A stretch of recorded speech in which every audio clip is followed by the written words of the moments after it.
Uh, 10 years experience property management, doing single families, multi-units, 20 plus unit apartments buildings. Prior to that, I had about 10 years experience buying and selling my own properties as well as brokering land contracts for various banks throughout the U.S. And you've been working with FBC for how long? Going about 6, 7 months now, since last October of 2011. Excellent. And can you just run through the process of what happens when a tenant sees our to lease sign? What happens from there? First, we do a pre-qualification screen over the telephone. We ask the person a certain number of questions. How soon are they looking to move? How much income do they have? Which is very important. If you do not meet a certain income requirement, I probably will not make an appointment with you to show a house. So when I show a house, I make sure I have someone who has the ability to pay for that house before I make the time and effort to meet them there. Once we meet the person at the property, I show them the property. If they have any questions, I answer their questions. If they're interested in the property, then they need to show me their proof of documentation of how much income they make. If need be, I also talk to their current landlord, find out what type of tenant they are and what type of pay history they have. If all of those requirements are met, then they're referred to our operations manager, Jennifer Shepard, who will set up their lease agreement with them and will collect the monies and deposits. Once that's done, I meet the tenant at the property and hand over their keys. Excellent. And what duties have you got ongoing once a tenant signs an agreement? Once tenant signs an agreement, we make sure the house is fully functionable. If they have any problems, they know how to contact the office or myself to make sure, if there's a drippy faucet or leak somewhere, we can take care of that issue for them. Other than that, once the tenant's in there, I've had pretty good success rate on who I've been picking to pay, so I really haven't had a whole lot of contact with current tenants unless, like I say, a repair issue comes up. Most of my duties include, because we're taking on so many new properties, is to keep getting them rented out. Fantastic. Thanks a lot, Don. Okay, thank you. My name's Jim Carbary. I've been with FBC for 2 years, in the construction industry for 23 years. I handle all of the rehabs for FBC and the ongoing property maintenance. And just for an example, what is your job? As soon as we acquire a house, what is it that you do specifically? I go in, do a rehab estimate, figure out anything that needs to be done with the house to get it up to living standards, then do all the work, and once Don finds a tenant for the house, if there's any problems with the house while the tenant lives there, I go back, take care of any issues that may arise. Okay, and just for an example, what are common problems that houses have that you deem that we need to rehab? Any paint, anything from start to finish, paint, carpet, drywall work, plumbing issues, electrical, heating and cooling, pretty much everything. Full service company for FBC. Okay, cool. Thank you very much. Okay, so here we have the backbone of the office, Jennifer Shepard. Well, I'll start off with our first and foremost is to find houses. There's a process to go through. It has to fit our criteria. It has to be a brick house. Minimum 3-bedroom. We are going into a 2-bedroom possibility. Basement, good area, an area that we buy in. Once the house fits that criteria, we see if it's in the price range. We do a drive-by of the house to see if it's a good street, good area, and then we schedule an appointment to view the property. I then go in, analyze the property, take pictures of all of the before pictures, and then I post them online. Once the pictures are done, we are going to present an offer, and I'm also a real estate agent as well, a licensed real estate agent in the state of Michigan. Then the offer is presented to the listing agent, who is the representative of the seller, depending on the type of transaction. If it's a short sale, if it's a bank owned, if it's a private seller, determines how long it will take to close. Once the closing is scheduled, I meet Don at the house. We do a final walkthrough to make sure that the condition of the house is the same as it was when we had initially gone through it. I also at that time have estimated what the rehab will be on it. Don then changes the locks. I go to the closing. We fund the transaction. Jim Carbary, the contractor, then goes to the house and does a detailed list of the repairs that need to be done on the property, and has a list of repairs that are submitted that will then be the end invoice that is part of the whole package. Once we buy the house, the rehab is completed. I then go back to the house, do a final walkthrough, take final pictures, do a video of the interior and of the basement, post those videos online. I prepare a before and after composite, and I send that to Alistair so that you can compare and see what your property looked like before and what it looked like after. After that is complete, Don then goes to the house, puts a for rent sign in front.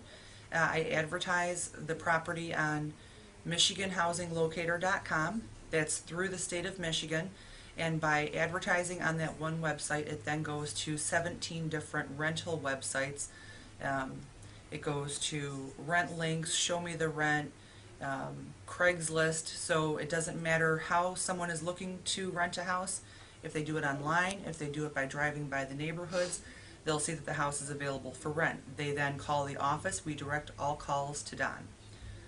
If someone calls off of Don's sign, it goes right to his cell phone. He then, as discussed earlier, will do a preliminary talking to of whoever is interested in the property to see if it's run, if they qualify to have it rented.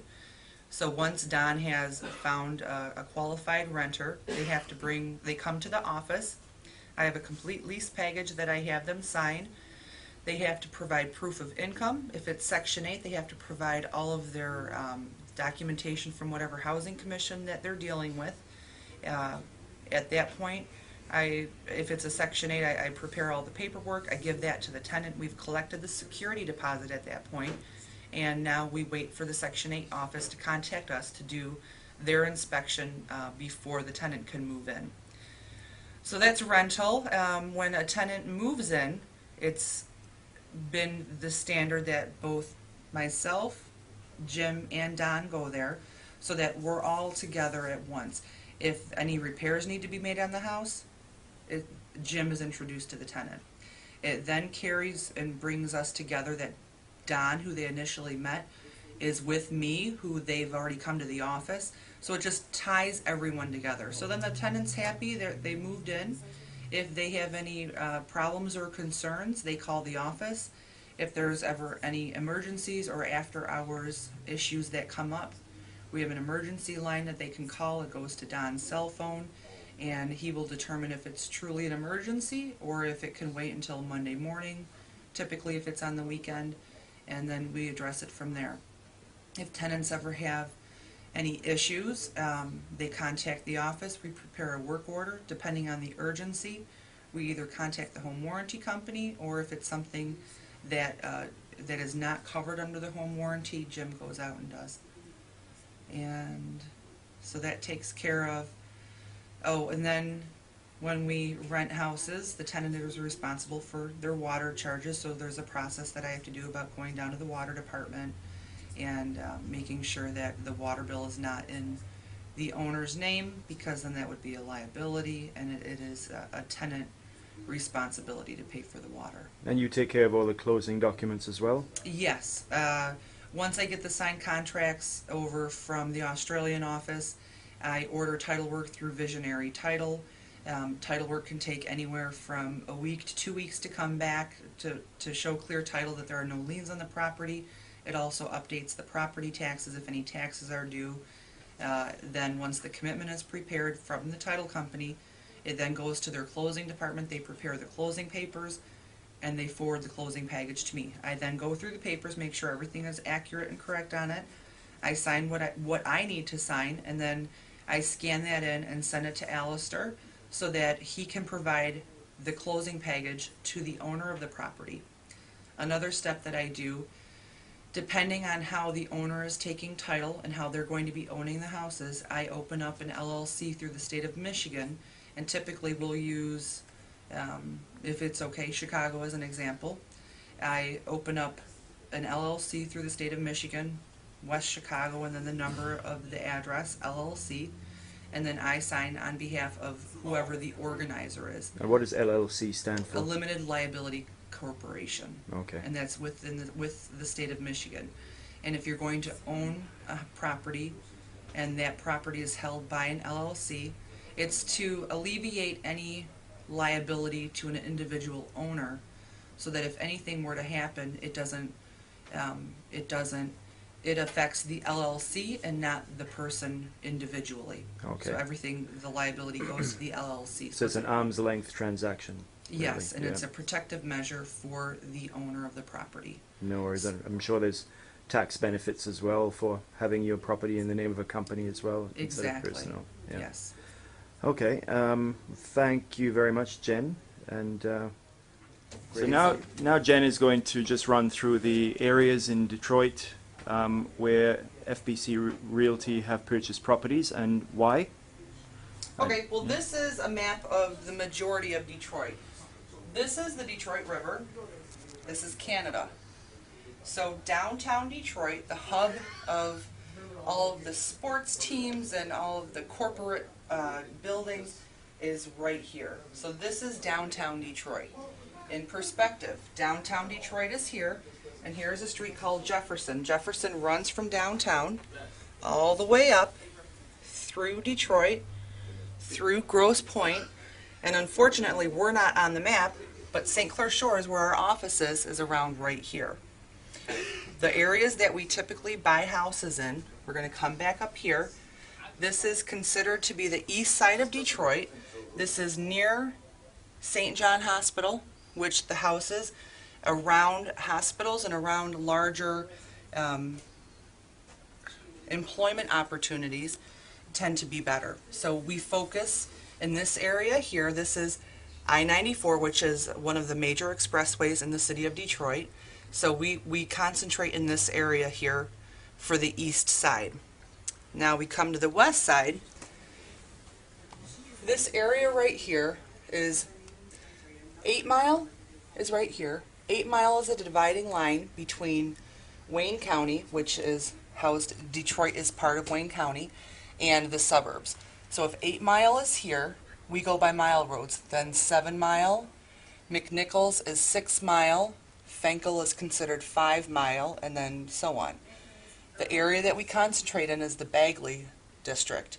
The Bagley district, and where we buy our houses, is anywhere from 6 Mile to 8 Mile. 7 in Livernois is right here, where we have a good chunk of our houses at.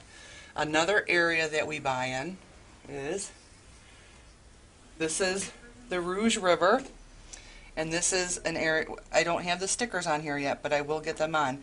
This is an area that, this red line right here is the border from Redford, which is another city that borders Detroit. This side is Detroit.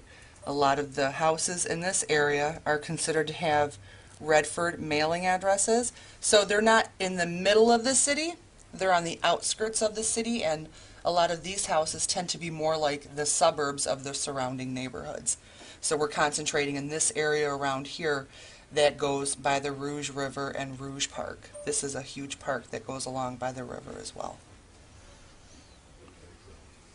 Okay. Thank you very much. Mm-hmm.